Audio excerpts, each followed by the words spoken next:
pipinya sekenanya ke kepala sang istri. Terlihat wajah Verdi Sambo berusaha menahan tangis.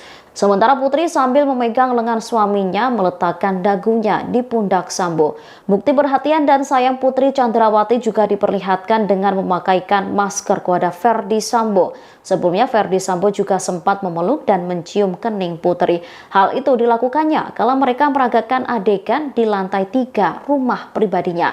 Diketahui keduanya memang sudah tak saling bertemu selama 24 hari setelah ditetapkan sebagai tersangka pembunuhan. Kala itu Putri sempat ingin mengunjungi Verdi Sambo saat ditahan di tempat khusus namun tak diperbolehkan. Sehingga ini menjadi kali pertama keduanya dipertemukan lagi.